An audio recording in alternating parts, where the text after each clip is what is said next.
كل سنة بسأل نفسي نفس السؤال: هل فعلاً المفروض نحتفل بسنة جديدة؟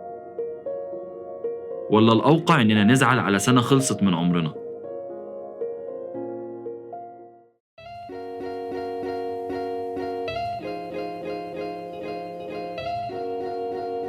عشان كده أول فيديو في السنة الجديدة هيكون عن 2018.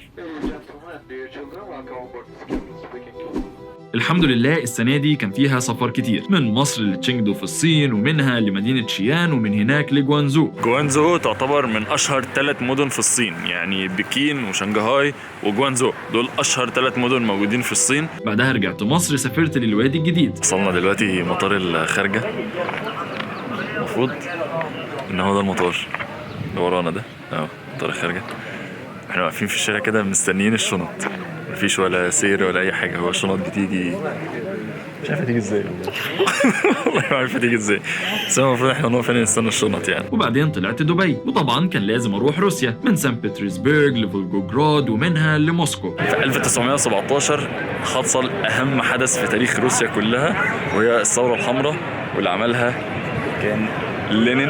هو الاسم بتاعه غريب شوية هنا بالروسي، بس هو مدفون هنا المفروض. رجعت مصر تاني، سافرت بورسعيد ومرسى مطروح واسكندرية ودهب. الصراحة وحشني السفر بره، فطلعت على هولندا، من أمستردام لدنهيج، ومنها على كوبنهاجن في الدنمارك. بعدها طلعت على براغ عاصمة التشيك، ومنها على لوبليانا في سلوفينيا. بعد ما جيت من براغ الصبح والدنيا كانت ضباب، دلوقتي الجو أحسن شوية، مش قوي يعني بس أحسن شوية. ورحت مسافر تكساس في أمريكا، لقيت نفسي قريب رحت طالع على المكسيك، وفي الآخر خلصت السنة في مصر. وأنا في الصين زرت واحدة من أشهر حدائق الباندا في العالم، وواحد من أهم أماكن الكونغ فو هناك، وطبعاً رحت متحف محاربين التراكوتا. في سنة 1987 يجي رئيس فرنسا جاك شيراك في وقتها ويزور المكان هنا، ويقرر من دماغه كده إن دي تبقى العجيبة رقم 8 لعجائب الدنيا السبعة. دخلت كهف الملح في مطروح، ومشيت في شوارع مدينة القصر الإسلامية، وطلعت فوق واحد من معابد الفراعنة في الوادي الجديد.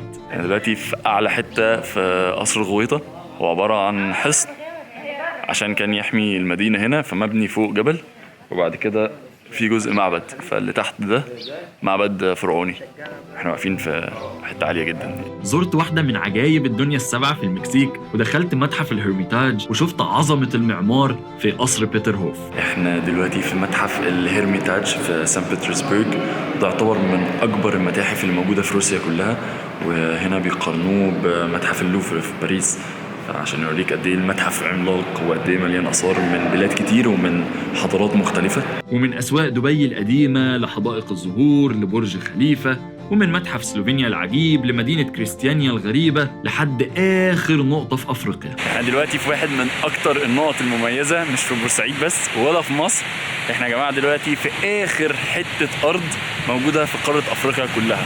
يعني دي قناة السويس وده البحر المتوسط، خلاص هي دي اللي انا واقف عليها، دي اخر نقطه ارض موجوده في شمال شرق قاره افريقيا. مشيت فوق تشارلز بريدج، ودخلت قلعه براغ، وتهت في جمال حدائق موسكو العملاقه، وطبعا رحت الميدان الاحمر. السبب انه تسمى ريد سكوير هو بمنتهى البساطه ان المباني كلها مدهونه احمر، فبقى اسمه ريد سكوير. معلومة بسيطة جدا. الحمد لله اتقابلت في واحد من أهم المؤتمرات الشبابية في العالم، قابلت رؤساء الدول وناس واخدين نوبل ورجال أعمال، وقعدت في اجتماع واحد مع سفير النرويج، وتعرفت على شباب وبنات فعلا بيغيروا العالم. كونفرنس رائع الصراحة، يعني كمية السيشنز والتوكس اللي بتتقال انسبايرنج جدا، واحد مبسوط يعني ومتحمس جدا ان هو يكمل ال3 ايام او ال4 ايام من اللي احنا عندهم هنا. بتسمع بقى توكس وحاجات من مختلف الثقافات ومن مختلف البلاد. احنا هنا تقريبا حوالي 2800 واحد حاجة كده من 194 دولة، يعني كمية الثقافات رهيبة. وتعلمت في الصين الخط والموسيقى والطباعة وشوية من الصناعات اليدوية هناك. بنحاول نعمل دي دلوقتي. عملت طبعا إنجاز كبير إن أنا خلصت الجزء الصغير ده، بس ان شاء الله تخلص. المفروض ان احنا بنعمل باسكت كبير من هذا الشيء الغريب. جربت اعمل شغل الفخار وضربت نار وتعلمت فري دايفنج وقدرت انزل 16 متر من غير ولا نفس. السنه دي عملت تاني تيدكس توك ليا وشاركت في تصوير واحد من فيديوهات دان ميس على اليوتيوب. What's up, Adam Brew? I'm super pumped to making this film with you. شفت مستوى غريب جدا من السوشيال ميديا في الصين، وزرت جامعة في أمريكا، وشفت الحشيش وهو بيتباع عادي كده في السوبر ماركتس في أمستردام، أو البنات وهي بتتعرض زي السلعة من ورا الفاترينات. أنا دلوقتي في الريد لايت ديستريكت أو منطقة الضوء الأحمر، ودي أشهر منطقة للدعارة في العالم كله. وشفت الحكومات إزاي ممكن تستغل حيطة أو ساعة عشان تجذب عدد كبير جدا من السياح. وطبعا رحت حضرت كأس العالم.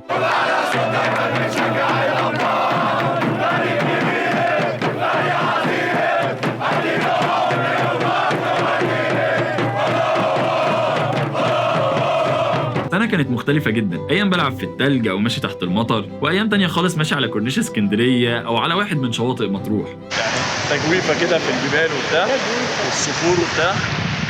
ايه بتاع اللي انا عمال اقولها دي؟ بس قشطه يعني مش مشكله. ساعات في اتوبيس او مترو او قطر او مركب او حتى عباره، ممكن تشوفني راكب عجله او سكوتر، واحيانا سايق عربيه. كتير جدا راكب طيارات عاديه، وساعات كده مسافر بزنس. الطيارات كلها صينيين ما عدا انا الوحيد اللي اجنبي، يعني كل الناس صينيين في الطياره. ايام كتير جدا نايم في هوستلز، واحيانا في فنادق فخمه او في قطر، وساعات تانية خالص ناس بتفتح لي بيتها وتستضيفني عندها. وزي ما انتم شايفين هي دي الأوضة اللي أنا قاعد فيها اليومين الجايين هنا في الدنمارك. زرت معابد البوذية في الصين، ودخلت كنايس كتير في تشيك وروسيا وسلوفينيا، واتمشيت في الحي اليهودي في براغ، وزرت أكبر المساجد في شيان وسان بطرسبرغ وتكساس. ده من الأحياء اليهودية القليلة جدا اللي فضلت موجودة هنا في أوروبا، وهتلر ما دمرهاش في الحرب العالمية. ومن سهرات وحفلات كانكون الفظيعة لأغنية باسمي في الوادي الجديد.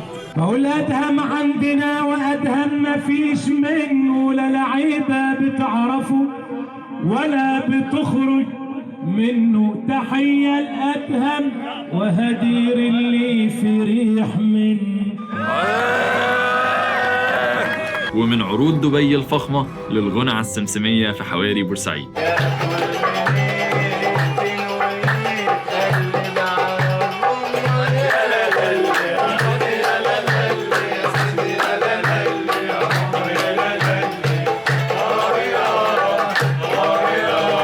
بدأنا السنة دي مجتمع صغير كده لليوتيوبرز في مصر، وجالي درع 100,000 وحضرت ايفنت اليوتيوب في دبي. أخيرا معاك، أخيرا شفتك، أخيرا. شرح لي، هيشرحوا لي لو الفيديو عمل.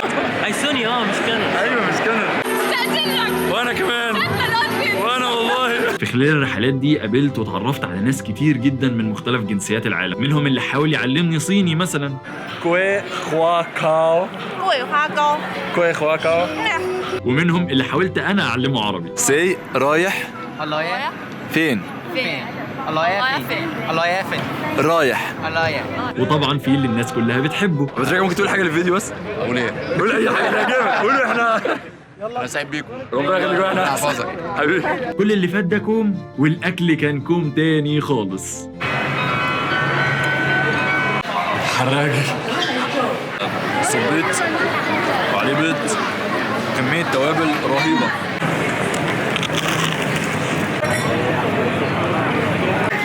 والله ما عارف ده ايه. نقدر نقول ان 2018 كانت سنة حلوة جدا، شفت فيها حاجات كتير وتعلمت حاجات اكتر، ولكن ده ما ينكرش ان كان في بعض الاوقات الرخمة او الصعبة، زي فضيحة منتخبنا في كأس العالم مثلا. الحمد لله اخير المجموعة يعني بصدارة من غير ولا نقطة. او لما اتقبض عليا في كمين دهب، مش عارف ليه الصراحة، او لما فضلت محجوز بالساعات في المطار بسبب سوء الجو. لسه برضه لسه قاعدين مستنيين، يعني الطيارة لسه متأجلة لوقت غير معروف، مش عارف بقى نفضل قاعدين لحد امتى كده. الطيارة بقالها تقريبا ساعة ونص عن ميعاد إقلاعها. حلوة إقلاعها دي، تحسيه مثقف. ولا لما نمت في محطة موسكو من التعب عشان مش لاقي مكان انام فيه. من 5 ساعات وقاعدين لسه في محطة القطر بعد رحلة 26 ساعة في القطر من فولجوجراد لموسكو هنا، وقاعدين ال5 ساعات دول كلهم نايمين كده زي ما انا نايم في محطة القطر عشان المواصلات بتكون قافلة. خلاص مش قادر اصلا. ده طبعا غير الشرطة اللي جات لي في بورسعيد عشان كنت بصور. بعمل فيديو عن البلد. بعمل فيديو عن البلد. ممنوع تصوير هنا. ليه؟ ممنوع. ايوه فين حضرتك القانون اللي بيقول كده؟